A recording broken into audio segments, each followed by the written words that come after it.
Salam, kembali lagi bersama saya Katarina Marlinteva dengan NIM 10220210012 kelas A semester 2 program studi pendidikan Kristen anak usia dini mata kuliah pendidikan kewarganegaraan. Saya mahasiswa dari Institut Agama Kristen Negeri Kupang. Nah, di video kali ini saya akan menjelaskan mengenai bagaimana urgensi dan tantangan ketahanan nasional dan bela negara bagi Indonesia dalam membangun komitmen kolektif kebangsaan. A. Menelusuri konsep dan urgensi ketahanan nasional dan bela negara. Nah, apa itu ketahanan nasional dan apa itu bela negara? 1.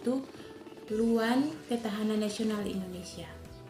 A. Ketahanan nasional sebagai konsepsi atau doktrin. B. Ketahanan nasional sebagai C. Ketahanan nasional sebagai strategi, cara atau pendekatan.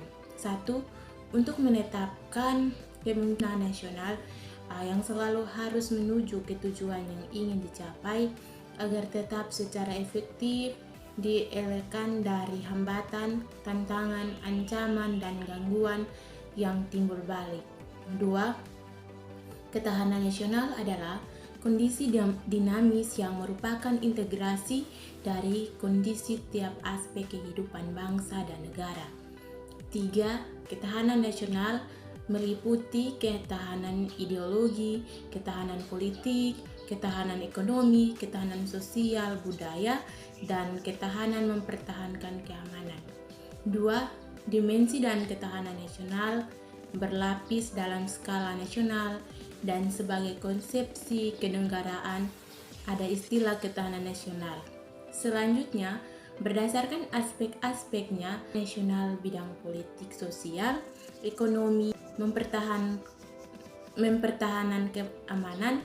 3. Bela negara sebagai upaya mewujudkan ketahanan nasional bela negara. Nah, perlu dipahami dalam arti luas yaitu secara fisik maupun non-fisik atau militer maupun non-militer. B. Menanyakan alasan mengapa diperlukan ketahanan nasional dan bela negara dalam lingkup nasional pada aspek-aspek tertentu juga turut menentukan kelangsungan hidup sebuah bangsa.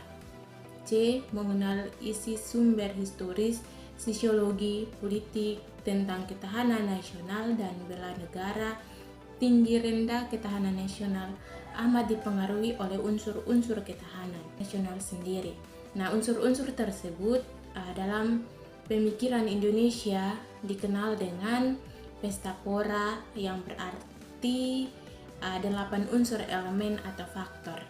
D. Membangun argumen tentang dinamika dan tantangan ketahanan nasional dan bela negara. Nah, ketahanan nasional dan bela negara, pengalaman sejarah bangsa Indonesia telah membuktikan pada kita konsep ketahanan nasional. Nah, kita terbukti menangkal berbagai bentuk ancaman sehingga tidak berujung pada kehancuran bangsa atau akhirnya negara Republik Indonesia. E. Mendeskripsikan esensi dan urgensi ketahanan nasional dan bela negara. 1. Esensi dan urgensi ketahanan nasional sudah dikemukakan sebelum terdapat cara pandangan dalam melihat ketahanan nasional. Nah, 3 aspek kehidupan alami atau 3 gatra yaitu gatra letak dari kedudukan grafis, yang kedua gatra keadaan dan keyakinan alam, yang ketiga gatra keadaan dan kemampuan penduduk. Nah, 5 aspek gatra yaitu 1. Gatra ideologi, gatra politik, 3. Gatra ekonomi, 4. Gatra sosial budaya, 5. Gatra pertahanan dan keamanan, pengelolaan dan pengembangan sumber kekayaan alam merupakan salah satu indikator ketahanan nasional.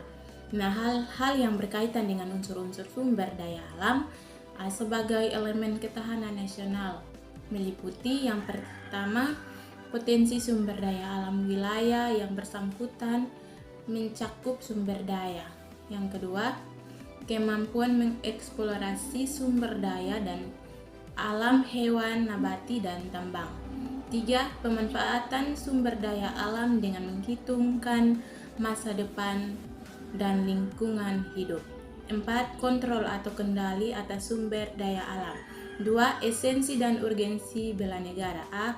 Bela negara secara fisik menurut Undang-Undang Nomor 3 Tahun 2002 tentang pertahanan negara, keikutsertaan warga dalam bela negara secara fisik dapat dilakukan dengan menjadi anggota negara nasional ini dan pelatihan dasar militer.